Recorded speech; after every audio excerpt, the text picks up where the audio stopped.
Program Madani Rakyat 2025 Sabah yang diadakan selama 3 hari di Tawau melabuhkan tirai semalam. Selain berjaya mencapai objektif untuk merakyatkan program dan perkhidmatan kerajaan ke peringkat akar umbi, 5 usahawan golongan B40 menerima anugerah kecemerlangan usahawan Sabah. Banyak bantuan daripada kerajaan juga daripada segi peralatan dan segi modal. Sebab tanpa bantuan ni mungkin kita akan sampailah tahap ni. Hasil daripada kewangan tu saya gunakan sebaik-baiknya untuk menambah pendapatan saya dan di mana saya menambahkan lagi dan meningkatkan lagi penjualan saya. Terima kasih kerajaan banyak membantu usahawan-usahawan khususnya di Sabah dan membantu meningkatkan ekonomi rakyat Sabah. Sementara itu, pemilihan daerah Tawau sebagai lokasi projek rintis program solar madani berita gembira bagi penduduk setempat.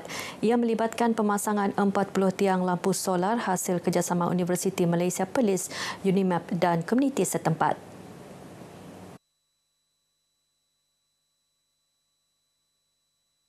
Dulu bahayalah sikit kalau berjalan. Sekarang alhamdulillah sudah okey, terang.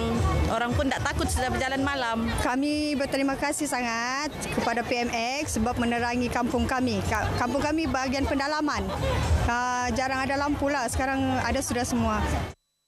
Pelaksanaan program solar madani dengan peruntukan 350 juta ringgit itu diumum Perdana Menteri Datuk Seri Anwar Ibrahim ketika merasmikan program Madani Rakyat 2025 Sabah semalam.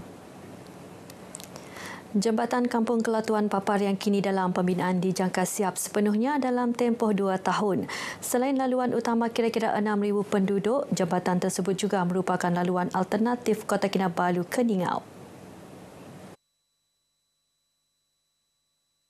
Pembinaan jambatan baru itu bagi menggantikan jambatan sedia ada yang dibina sejak zaman sebelum merdeka.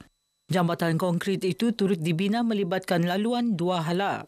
Satu pembangunan yang begitu signifikan bagi saya kerana kita telah dapat menyelesaikan masalah ini puluhan tahun yang telah pun dialami oleh para penduduk di sini dan apatah lagi pada waktu ini jalan ini adalah jalan alternatif daripada Kota Kinabalu yang menuju ke Keningau. Datuk Muhammad yang juga Timbalan Menteri Luar Negeri ditemui RTM selepas program Santai Silaturahim bersama penduduk di Dewan Haji Nasar, Kampung Melagui Kelatuan Papar. Beliau juga berkata pembinaan jambatan itu diharap dapat mengurangkan risiko kemalangan maut di kawasan berkenaan. Rakyat Sabah digesa lebih proaktif mempromosi budaya dan seni warisan masing-masing. Timbalan Ketua Menteri Datuk Dr. Joakim Gun Salam berkata, usaha seumpama penting bagi mengelak warisan budaya pupus di telan zaman.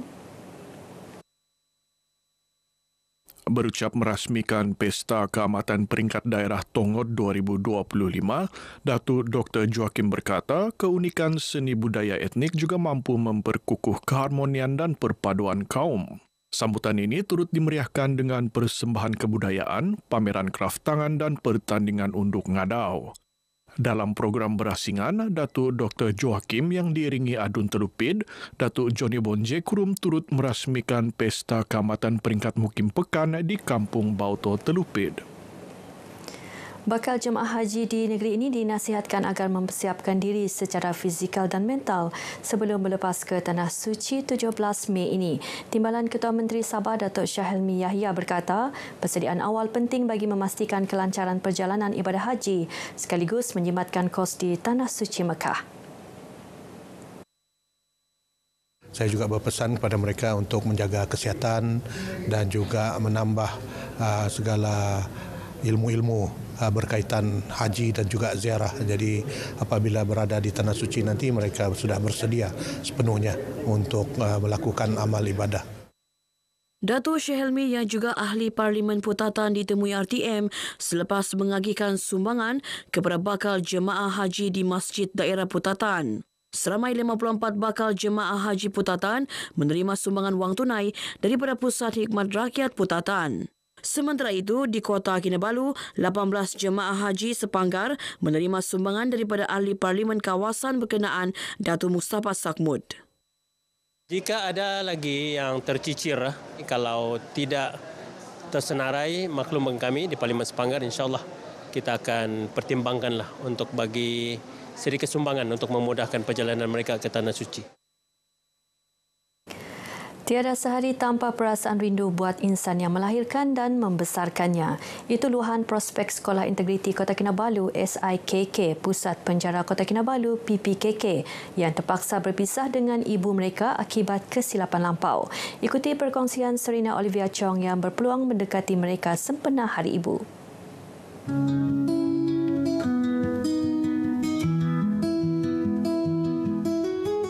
Tirai besi bukan pemisah tautan kasih sejati antara ibu dan anak. Sempena Hari Ibu, 3 prospek ini berpeluang bertemu ibu masing-masing sekaligus memberi keinsafan buat mereka untuk menjadi insan berguna apabila keluar kelak. Mau minta maaf apa yang saya buat selama ni sama dorang marah. Saya buat juga dari ibu ni, saya minta maaf sama Umi saya. Semoga saya diampunkanlah, dimaafkan. Impian aku apabila bebas nanti, aku akan atur masa depan aku mau bahagiakan ibu bapa aku, dan sebagai tanggung jawab aku sekarang untuk ibu aku lah.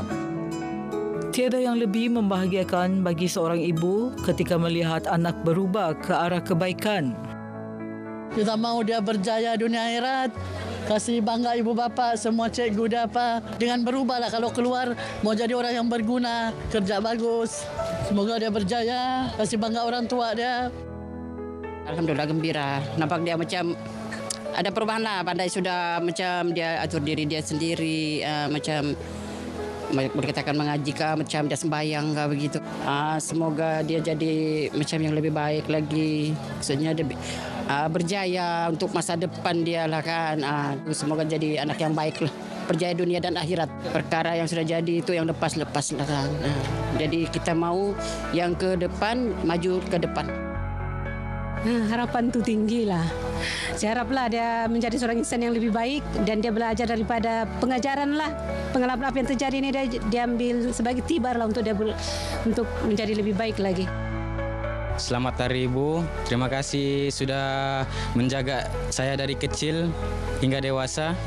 Saya minta maaf jikalau ada salah silap yang saya buat seperti sekarang ni. Sesungguhnya kasih sayang ibu tiada tandingannya. Anda semua sumber kekuatan anak-anak. Selamat Hari Ibu. Serina Olivia Chong, RTM.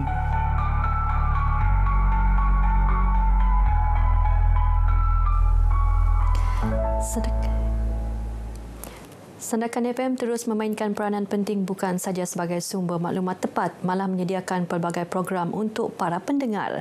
Antaranya termasuk bintang Sandakan FM yang menjadi wadah mencungkil bakat baharu untuk diketengahkan di persada seni tempatan.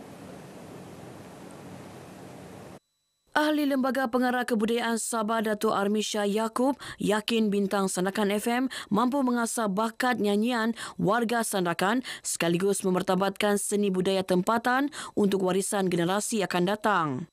Kita harus bagi komitmen kepada pihak tim untuk menjayakan apapun usaha-usaha mereka ataupun untuk seperti yang hari ini menyungkil bakat-bakat baru di kawasan kita lah di Sandakan ini. Datuk Armisha ditemui RTM selepas pertandingan separuh akhir bintang Sandakan FM 2025 di Pasaraya Maidin Batu Tujuh Sandakan. Sementara itu, para peserta menyifatkan pertandingan ini sebagai platform untuk mencapai impian dalam bidang nyanyian. Saya mau perluaskan lagi bakat saya dalam nyanyian, begitu untuk asah lagi bakat dalam nyanyian tu. Untuk peringkat akhir, insyaAllah lah saya akan buat yang terbaik dan akan memuaskan hati juri dan penonton. Kedua-dua ibu bapa saya betul-betul yang ingin lihat saya di atas pentas bertanding. Jadi harapan saya selepas ni mudah-mudahan juara lah insya-Allah. 6 daripada 16 peserta yang bersaing di peringkat separuh akhir dipilih ke peringkat akhir bintang Sandakan FM bulan depan. Paparan itu mengakhiri Berita Pagi Sabah kali ini. Menyusul selepas ini, Berita Pagi Sarawak bersama-sama Bumawin di Kuching. Dari sungai hingga ke segara Palestin pasti merdeka.